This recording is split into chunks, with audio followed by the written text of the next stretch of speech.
Hello students and welcome to our YouTube channel mathematical knowledge. तो जैसा कि आप जानते हैं एक सीरीज लेकर आए हैं हम क्वेश्चन का।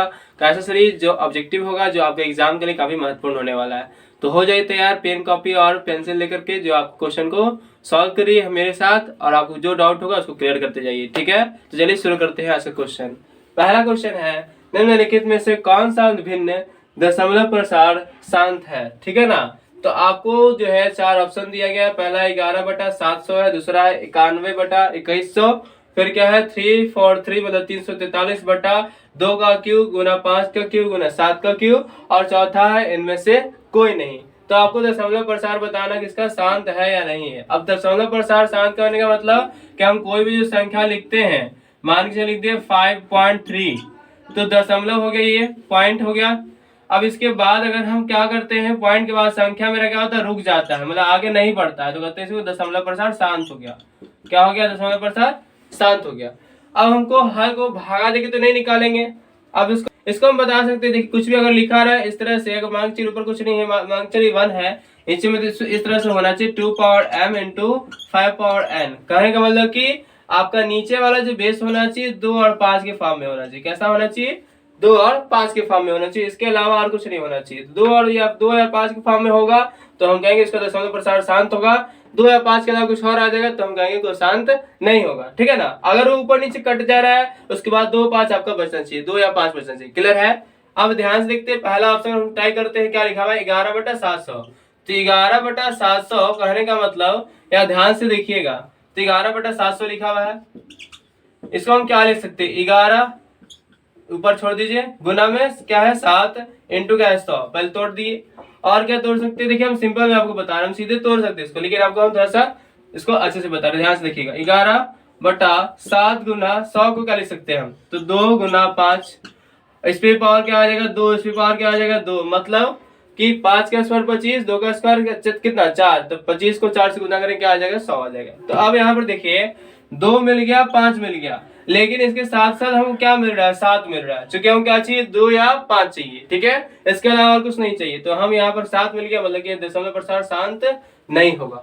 क्लियर है, आ रहा समझ में। नेक्स्ट आते हैं, सेकंड में क्या लिखा हुआ है 91/22100, मतलब कहने का कि यहाँ पर 91 लिखा हुआ है, लिख दिए। ये क्या 21 है, तो 21 को लिख सकते हैं 7 गुना 3, और तो टूटेगा नहीं। और क्या लिखा हुआ है 100 है, दूसरी तरह से लिख दीजिए इसको 2 गुना 2 गुना 4 गुना 4, 5 गुना 5। ठीक है, तो कहने का मतलब 2 गुना 2 गुना 5 गुना 5, 2 गुना 4, 4 बचे 20, 20 बचे क्या हो जाएगा 100 हो जाएगा। अब इसको भी आप तोड़ सकते हैं, क्या लिख सकते हैं, तो 13 गुना 7 लिख सकते हैं, 91 को लिख सकते हैं 13 गुना 7, 13 से 91 होता है, 91 होता है। 7 से 7 तो कट हो गया, कोई बात नहीं, लेकिन यहाँ पर ध्यान दीजिए तो क्या आ रहा है, अब यहाँ पर ये हो रहा है क्या कि ये बच गया ऊपर में 13, नीचे में क्या बच गया 3 गुना 2, 2 है तो 2 का तो स्क्वायर हो गया, जैसे आपको दिखा था 2 का स्क्वायर। ठीक है, और इंटू 25 को ये क्या है 25 है तो 5 का स्क्वायर हो गया। अब यहाँ पर फिर से क्या हो रहा है, 2 और 5 के अलावा एक 3 आ गया, क्या आ गया, एक 3 एक्स्ट्रा आ गया, तो इसलिए हम क्या कहेंगे, इसका भी दशमलव प्रसार शांत नहीं होगा। क्लियर है, आ रहा समझ में। थर्ड में आते हैं। अब थर्ड में ध्यान से देखिएगा, थर्ड में क्या लिखा हुआ है, इसको हम मिटा रहे हैं। ठीक है, थर्ड में क्या लिखा हुआ है कि 343 बटा में 2 का क्यूब, क्या लिखा हुआ है 2 का क्यूब गुना 5 का क्यूब गुना 7 का क्यूब। अब यहाँ पर हम लिख सकते हैं 343 को लिख सकते हैं, देखिए 343 क्या होता है, तो 7 का क्यूब होता है, क्या होता है 343 7 का क्यूब होता है। अब यहाँ पर देखिए 2 का क्यूब है, यहाँ 5 का क्यूब है, यहाँ पे 7 का क्यूब, तो 7 के क्यूब से 7 क्यूब क्या हो गया, कट गया, तो आपको ऊपर क्या बचा 1, नीचे क्या बचा, तो आपका 2 पे पावर 3 इंटू 5 पे पावर 3, ऊपर कुछ बच जाए कोई दिक्कत नहीं, लेकिन नीचे में आपका 2 और 5 की फॉर्म में होना चाहिए। कैसा होना चाहिए, 2 या 5 की फॉर्म में होना चाहिए। अब यहाँ पर 2 या 5 की फॉर्म मिल रहा है, इसका मतलब क्या होगा, इसका दशमलव प्रसार क्या होगा, शांत होगा। ठीक है, देखते हैं नेक्स्ट क्वेश्चन। अब यहाँ ध्यान दीजिए, यदि अल्फा और बीटा द्विघात बहुपद ax square plus cx plus d के शून्यक हो तो अल्फा प्लस बीटा का मान ज्ञात करना है। अब अल्फा प्लस बीटा का मान कैसे निकलेगा, बहुत ही सिंपल में निकाल सकते हैं। फॉर्मूला आपको मालूम होना चाहिए कि अल्फा प्लस बीटा मतलब शून्यकों का योगफल भी लिखा हो सकता है।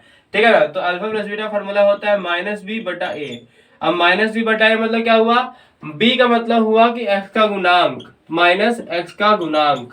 ठीक है, बात तो समझिएगा, माइनस x का गुणांक बटा में ए का मतलब हुआ कि एक्स स्क्वायर का गुना, क्या हो गया, एक्स स्क्वायर का गुणांक, मतलब एक्स स्क्वायर से गुना होने वाला अंक, गुणांक। तो माइनस एक्स का गुणांक, अब यहाँ क्वेश्चन में माइनस एक्स का गुणांक क्या दिख रहा है आपको, सी दिख रहा है, क्या दिख रहा है, सी दिख रहा है। तो यहाँ पे जाएगा माइनस सी बटा में एक्स स्क्वायर का गुणांक, तो एक्स स्क्वायर का गुणांक क्या दिख रहा है, ए दिख रहा है, तो हो जाएगा ए। तो क्या माइनस सी वाई का ऑप्शन दिख रहा है, सी वाई ए नहीं होगा, ए वाई बी नहीं होगा, ए वाई सी नहीं होगा, माइनस सी वाई ए आपका ऑप्शन हो जाएगा डी। क्लियर है, क्या बात समझ में आ रहा है आपको। बढ़ते हैं नेक्स्ट क्वेश्चन की ओर, ठीक है, ध्यान दीजिए। अब नेक्स्ट क्वेश्चन में क्या है, यदि रैखिक समीकरण x plus 2y equal to 10 में x का मान -2 हो, क्या है, x का मान -2 हो तो y का मान क्या होगा। बहुत सिंपल, इसे इसको निकाल सकते हैं आप। लिखा हुआ है x plus 2y equal to 10, क्या लिखा हुआ है, x plus 2y equal to 10। तो कुछ नहीं करना है आपको, बस जो मान दिया उसको पुट कर दीजिए। x का वैल्यू क्या है, -2, यहाँ रख देंगे -2 प्लस 2y इक्वल टू 10, तो 2y इक्वल टू क्या हो जाएगा 10, ये माइनस बदल जाएगा तो क्या हो जाएगा प्लस में, तो 2y इक्वल टू क्या आ जाएगा 12 हो गया, क्या हो गया 10 2 12। अब जानते हैं जो गुना होता है भागा में आता है, तो y इक्वल टू हो जाएगा 12/2 और कट कर लीजिए, एक बार में 2 के 12 6 बार में, तो आपका आंसर हो जाएगा 6/1। तो 1 तो लिखते नहीं है, इस प्रकार y का वैल्यू क्या आ जाएगा आपका 6 आ जाएगा। क्लियर है, देखिए ऑप्शन कौन सा 6 है, यहाँ पे दिख रहा है आपको, ठीक है, तो सी आपका आंसर हो जाएगा। क्लियर है, तो इस तरह से क्वेश्चन आपको एग्जाम में देखने को मिलेगा, ठीक है। बढ़ते हैं नेक्स्ट क्वेश्चन की ओर, ठीक है, ध्यान दीजिए। नेक्स्ट क्वेश्चन क्या लिखा हुआ है, 64 के वर्गमूल को 64 के घनमूल से अगर भाग देने पर क्या प्राप्त होगा, ये आपको बताना है, ठीक है ना। तो 64 के वर्गमूल को 64 के घनमूल से भाग देना है। अब वर्गमूल क्या होता है, घनमूल क्या होता है, मालूम होना चाहिए आपको। वर्गमूल कहने का मतलब कि जो सेम संख्या 2 रहेगा उसमें से एक संख्या हो जाता है बाहर आ जाता है, मतलब कि दोनों क्या हो रहा है, गुना हो रहा है, सेम संख्या से एक संख्या का हो जाएगा बाहर हो जाएगा। और घनमूल क्या होता है, 3 सेम संख्या गुना हो रहा है उसमें से एक संख्या का हो जाएगा बाहर आ जाएगा। क्लियर है, मतलब कि यहाँ क्या होता है, 2 संख्या सेम होगा, मतलब स्क्वायर में से एक संख्या बाहर आ जाता है, और इसमें क्या होता है क्यूब में से एक संख्या होता है बाहर आ जाता है। ये होता है वर्गमूल, ये क्या होता है घनमूल। अब यहाँ पे ध्यान दीजिए, अगर हम 64 लिखा हुआ है, ठीक है, तो 64 का अगर हम वर्गमूल निकालेंगे तो 64 का वर्गमूल कैसे निकलेगा, तो 64 का वर्गमूल हम क्या करेंगे, √64 करेंगे। अब यहाँ पे 64 को हम क्या कर सकते हैं, 8 गुना 8 लिख सकते हैं, ठीक है ना। तो यहाँ पे जगह 8 गुना 8, मतलब 8 गुना 8 में से एक 8 क्या हो जाएगा बाहर आ जाएगा, तो क्या 64 का वर्गमूल क्या आएगा 8 आएगा। फिर अगर हम 64 का घनमूल निकालेंगे, 64 क्या निकाले घनमूल, तो ध्यान से देखिएगा। तो 64 घनमूल के लिए हमको √64 लिख दिए। अब यहाँ पर क्यूब रूट निकालना है हमको, तो क्या करेंगे हम इसको, और हम तोड़ेंगे, तोड़ने के लिए क्या कर सकते हैं, 4 गुना 4 गुना 4 लिख सकते हैं, 4 चौके 16, 16 चौके 64।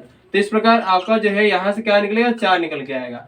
तो 64 का वर्गमूल क्या हो गया 8, 64 घनमूल क्या हो गया 4। अब कहा जा रहा है 64 के वर्गमूल को 64 के घनमूल से भाग दीजिए, तो वर्गमूल आया कितना 8 आया, और भागा किससे देना है, उसको घनमूल से 4 आएगा, इसको भाग दे दीजिए, क्या आ जाएगा 2 आ जाएगा। तो इस प्रकार आपका आंसर क्या हो जाएगा 2। कहाँ ऑप्शन दिख रहा है, बी में। क्लियर है, तो क्या आपको समझ में आ रहा है क्वेश्चन, ठीक है। बढ़ते हैं नेक्स्ट क्वेश्चन की ओर, ठीक है, ध्यान दीजिए। नेक्स्ट क्वेश्चन क्या कहा जा रहा है कि 2 7 12 और डैश डैश आगे बढ़ते जाए डॉट डॉट का 10वां पद होगा, मतलब कि ये एक एपी दिया सीरीज दिया हुआ है, साफ साफ लिखा है कि एपी में है, ठीक है ना। तो एपी का सीरीज दिया हुआ है और उसमें आपको क्या बताना है कि इसका जो है 10वां पद कौन सा होगा, मतलब है 2, और डी कैसे निकालेंगे, तो ले लेंगे 7 - 2 कर दीजिए, क्या आ जाएगा 5 आ जाएगा, मतलब कि T2 - T1 क्या कर दिए, T2 - T1, मतलब दूसरे टर्म में से पहले टर्म क्या कर दिए माइनस कर दिए, या तो तीसरे में से आप क्या कर दीजिए दूसरे को माइनस कर लीजिए। उस तरह से भी आप लगातार किसी भी हम 2 पद को लेकर के निकाल सकते हैं डी को।